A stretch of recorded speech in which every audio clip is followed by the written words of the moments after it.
René Guénon, Aperçu sur l'initiation. Chapitre 32. Les limites du mental. Nous parlions tout à l'heure de la mentalité nécessaire à l'acquisition de la connaissance initiatique, mentalité toute différente de la mentalité profane, et à la formation de laquelle contribue grandement l'observation des rites et formes extérieures en usage dans les organisations traditionnelles, sans préjudice de leurs autres effets d'un ordre plus profond. Mais il faut bien comprendre qu'il ne s'agit en cela que d'un stade préliminaire, ne correspondant qu'à une préparation encore toute théorique, et non point de l'initiation effective. Il y a lieu en effet d'insister sur l'insuffisance du mental, à l'égard de toute connaissance d'ordre proprement métaphysique et initiatique. Nous sommes obligés d'employer ce terme de mental, de préférence à tout autre, comme équivalent du sanskrit manas, parce qu'il s'y rattache par sa racine. Nous entendons donc par là l'ensemble des facultés de connaissance qui sont spécifiquement caractéristiques de l'individu humain, désigné aussi lui-même dans diverses langues par des mots ayant la même racine, et dont la principale est la raison.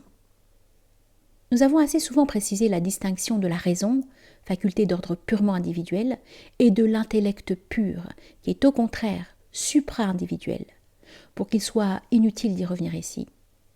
Nous rappellerons seulement que la connaissance métaphysique, au vrai sens de ce mot, étant d'ordre universel, serait impossible s'il y avait dans l'être une faculté du même ordre, donc transcendante par rapport à l'individu. Cette faculté est proprement l'intuition intellectuelle. En effet, toute connaissance étant essentiellement une identification, il est évident que l'individu comme tel ne peut pas atteindre la connaissance de ce qui est au-delà du domaine individuel, ce qui serait contradictoire.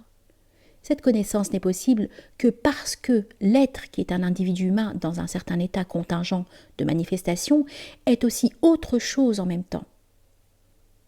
Il serait absurde de dire que l'homme, en tant qu'homme et par ses moyens humains, peut se dépasser lui-même.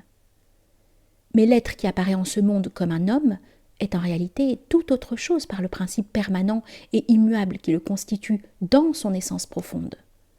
Petite note. Il s'agit ici de la distinction fondamentale du soi et du moi, ou de la personnalité et de l'individualité, qui est au principe même de la théorie métaphysique des états multiples de l'être. Fin de la note. Toute connaissance que l'on peut dire vraiment initiatique résulte d'une communication établie consciemment avec les états supérieurs. Et c'est à une telle communication que se rapportent nettement, si on les entend dans leur sens véritable et sans tenir compte de l'abus qui en est fait trop souvent dans le langage ordinaire de notre époque, des termes comme ceux d'inspiration et de révélation. Petite note. Ces deux mots désignent au fond la même chose, envisagés sous deux points de vue quelque peu différents. Ce qui est inspiration, pour l'être même qui le reçoit, devient révélation pour les autres êtres à qui il le transmet, dans la mesure où cela est possible, en le manifestant extérieurement par un mode d'expression quelconque. Fin de la note. La connaissance directe de l'ordre transcendant, avec la certitude absolue qu'elle implique, est évidemment en elle-même incommunicable et inexprimable.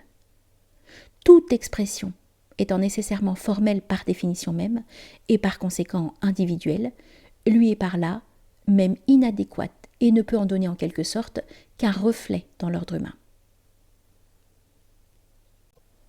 Petite note.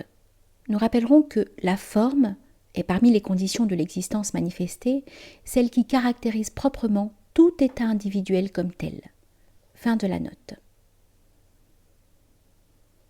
Ce reflet peut aider certains êtres à atteindre réellement cette même connaissance, en éveillant en eux les facultés supérieures. Mais comme nous l'avons déjà dit, il ne saurait aucunement les dispenser de faire personnellement ce que nul ne peut faire pour eux. Il est seulement un support pour leur travail intérieur.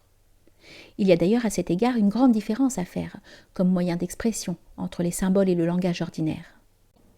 Nous avons expliqué précédemment que les symboles, par leur caractère essentiellement synthétique, sont particulièrement aptes à servir de point d'appui à l'intuition intellectuelle, tandis que le langage, qui est essentiellement analytique, n'est proprement que l'instrument de la pensée discursive et rationnelle.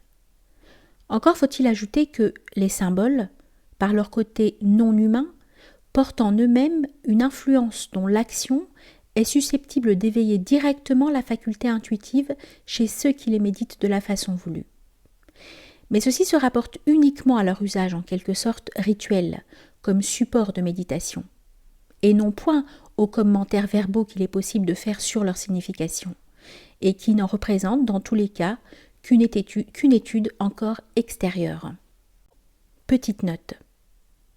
Ceci ne veut pas dire, bien entendu, que celui qui explique les symboles en se servant du langage ordinaire n'en a forcément lui-même qu'une connaissance extérieure, mais seulement que celle-ci est tout ce qu'il peut communiquer aux autres par de telles explications. Fin de la note. Le langage humain étant étroitement lié par sa constitution même à l'exercice de la faculté rationnelle, il s'ensuit que tout ce qui est exprimé ou traduit au moyen de ce langage prend forcément, d'une façon plus ou moins explicite, une forme de raisonnement. Mais on doit comprendre qu'il ne peut cependant y avoir qu'une similitude tout apparente et extérieure, similitude de forme et non de fond. Entre le raisonnement ordinaire concernant les choses du domaine individuel, qui sont celles auxquelles il est proprement et directement applicable, et celui qui est destiné à refléter, autant qu'il est possible, quelque chose des vérités d'ordre supra-individuel. C'est pourquoi nous avons dit que l'enseignement initiatique ne devait jamais prendre une forme systématique, mais devait au contraire toujours s'ouvrir sur des possibilités illimitées, de façon à réserver la part de l'inexprimable, qui est en réalité tout l'essentiel. Et par là, le langage lui-même, lorsqu'il est appliqué aux vérités de cet ordre, participe en quelque sorte au caractère des symboles proprement dits. Petite note. Cet usage supérieur du langage est surtout possible quand il s'agit des langues sacrées, qui précisément sont telles parce qu'elles sont constituées de telle sorte qu'elles portent en elles-mêmes ce caractère proprement symbolique. Il est naturellement beaucoup plus difficile avec les langues ordinaires, surtout lorsque celles-ci ne sont employées habituellement que pour exprimer des points de vue profanes, comme c'est le cas pour les langues modernes. Fin de la note. Quoi qu'il en soit, celui qui, par l'étude d'un exposé dialectique quelconque, est parvenu à une connaissance théorique de certaines de ces vérités, n'en a pourtant encore aucunement par là une connaissance directe et réelle, ou plus exactement réalisée, en vue de laquelle cette connaissance discursive et théorique ne saurait constituer rien de plus qu'une simple préparation. Cette préparation théorique, si indispensable qu'elle soit en fait, n'a pourtant en elle-même qu'une valeur de moyen contingent et accidentel. Tant qu'on s'en tient là, on ne saurait parler d'initiation effective, même au degré le plus élémentaire. S'il n'y avait rien de plus ni d'autre, il n'y aurait là en somme que l'analogue, dans un ordre plus élevé, de ce qu'est une spéculation quelconque se rapportant à un autre domaine, car une telle connaissance, simplement théorique, n'est que par le mental, tandis que la connaissance effective est par l'esprit et l'âme, c'est-à-dire en somme par l'être tout entier. Petite note. On pourrait comparer une telle spéculation, dans l'ordre ésotérique, non pas à la philosophie qui ne se réfère qu'à un point de vue tout profane, mais plutôt à ce qu'est la théologie dans l'ordre traditionnel exotérique et religieux. Fin de la note. C'est d'ailleurs pourquoi, même en dehors du point de vue initiatique, les simples mystiques, sans dépasser les limites du domaine individuel, sont cependant, dans leur ordre qui est celui de la tradition exotérique, incontestablement supérieurs non seulement aux philosophes, mais même aux théologiens, car la moindre parcelle de connaissance effective vaut incomparablement plus que tous les raisonnements qui ne procèdent que du mental. Petite note. Nous devons préciser que cette supériorité des mystiques doit s'entendre exclusivement quant à leur état intérieur, car d'un autre côté, il peut arriver, comme nous l'avons déjà indiqué plus haut, que, faute de préparation théorique, ils soient incapables d'en exprimer quoi que ce soit d'une façon intelligible. Et en outre, il faut tenir compte du fait que, en dépit de ce qu'ils ont vraiment réalisé, ils risquent toujours de s'égarer, par là même qu'ils ne peuvent dépasser les possibilités de l'ordre individuel. Fin de la note. Tant que la connaissance n'est que par le mental, elle n'est qu'une simple connaissance par reflet, comme celle des ombres que voient les prisonniers de la caverne symbolique de Platon, donc une connaissance indirecte et tout extérieur. Passer de l'ombre à la réalité, saisie directement en elle-même, c'est proprement passer de l'extérieur à l'intérieur. Et aussi au point de vue où nous nous plaçons plus particulièrement ici, de l'initiation virtuelle à l'initiation effective. Ce passage implique la renonciation mentale, c'est-à-dire à toute faculté discursive qui est désormais devenue impuissante, puisqu'elle ne saurait franchir les limites qui lui sont imposées par sa nature même. Petite note.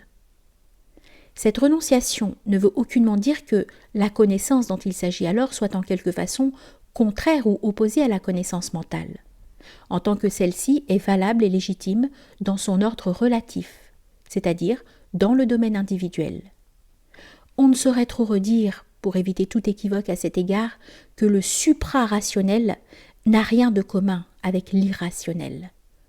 Fin de la note. L'intuition intellectuelle seule est au-delà de ses limites, parce qu'elle n'appartient pas à l'ordre des facultés individuelles. On peut, en employant le symbolisme traditionnel fondé sur les correspondances organiques, dire que le centre de la conscience doit être alors transféré du cerveau au cœur. Petite note. Il est à peine besoin de rappeler que le cœur, pris symboliquement pour représenter le centre de l'individualité humaine envisagée dans son intégralité, est toujours mis en correspondance, par toutes les traditions, avec l'intellect pur, ce qui n'a absolument aucun rapport avec la sentimentalité que lui attribuent les conceptions profanes des modernes. Fin de la note.